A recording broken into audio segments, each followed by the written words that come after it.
You know that person who never seems genuinely surprised by anything? The one who nods calmly when others panic, like they've already thought through every worst-case scenario before breakfast? Yeah, they're not calm. They're just already there. And I'm not talking about someone who's naturally chill. I'm talking about someone whose mind has been running disaster simulations so long, reality can't compete. Let me paint you a picture. Someone tells them terrible news. Shock? Not really. They're already mentally categorizing it, filing it away, adjusting their expectations downward because hope has historically been expensive. Because when you've learned that safety is temporary, other people's crises just feel expected. Here's what nobody tells you about people who've endured too much.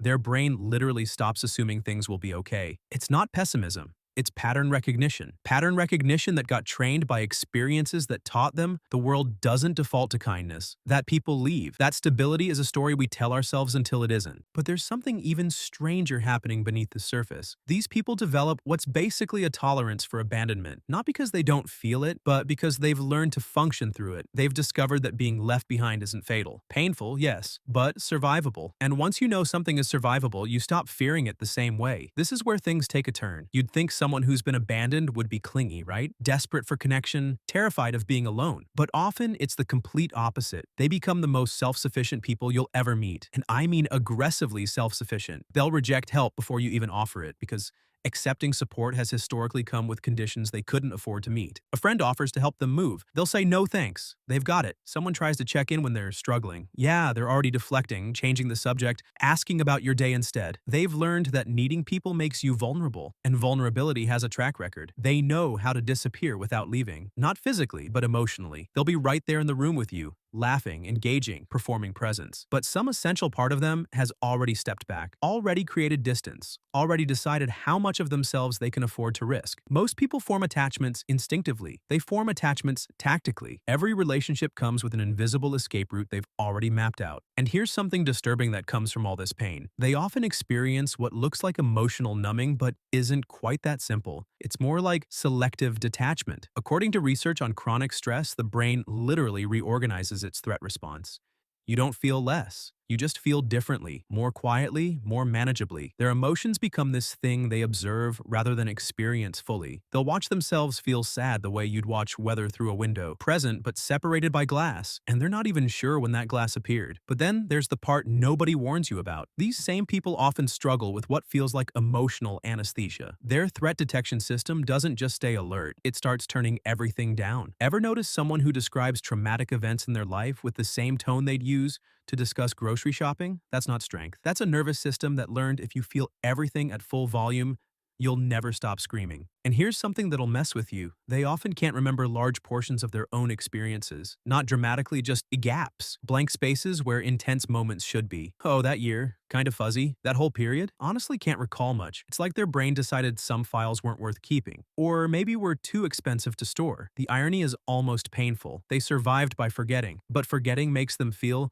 like they're not allowed to claim their own survival. Let's talk about relationships for a minute. People who've been through too much often become either intensely independent or quietly attached to people who barely notice them. Sometimes both simultaneously, which is as confusing as it sounds. They'll go months without reaching out to anyone, but develop this strange one-sided loyalty to someone who forgets they exist. Why? Because relationships that ask nothing of the other person feel safer. If they never needed you in the first place, they can't really leave, can they? When your early experiences taught you that people are temporary, your nervous system doesn't relax when someone stays. It just keeps waiting for the inevitable. Many develop this contradiction where they desperately want someone to notice they're struggling, but will actively punish anyone who tries to help because needing help has historically made them expendable. So they learn to need nobody, which sounds independent until you realize it's also incredibly hollow. But then something remarkable happens that most people miss. These individuals become exceptionally good at not reacting. New betrayal? Expected that? Another disappointment? Already adjusted for it. Entire support system disappears on a Tuesday, and they'll just keep going like nothing happened. Because nothing did happen that they didn't already assume would happen eventually. And the humor? Oh, the humor is next level. Dark humor specifically. But it's not funny dark. It's uncomfortable dark. The kind where you laugh but then immediately feel like you shouldn't have. When you can joke about the parts of yourself that stopped working right, it means you've accepted they're not getting fixed. Comedy becomes evidence. Every joke is proof that they've made peace with being damaged. Now here's something that might surprise you. People who've been through too much often have an intense relationship with control. Not over big things. They've accepted those are chaos, but small things. They'll organize their space obsessively while their life falls apart. Why? Because if they can control whether the books are alphabetized, maybe it creates the illusion that anything is controllable. So yes, they'll have a color-coded filing system and zero ability to maintain a healthy relationship. The contradiction is the coping mechanism. They're walking paradoxes, present but absent, connected but unreachable, alive but not quite living. They've learned that you can survive without thriving, exist without feeling, keep going without arriving anywhere in particular. But here's what rarely gets acknowledged. There's an erosion underneath all of this, not the loss of something specific, but the slow wearing away of the parts that made them feel human. They erode the version who expected good things, the version who believed people meant what they said, the version who didn't calculate the cost of every interaction before having it. They erode the self that felt solid, the self that didn't assume affection came with expiration dates, the self that moved through the world without constantly bracing for impact. How do you explain you're homesick for a version of yourself that probably never existed? How do you tell someone that you're not sure which parts of your personality are real and which parts are just elaborate defense mechanisms you've been performing so long you forgot they were a performance? This erosion doesn't break them. It just makes them less, quieter, flatter, more like a photograph of a person than an actual person. It turns them into someone who can't quite remember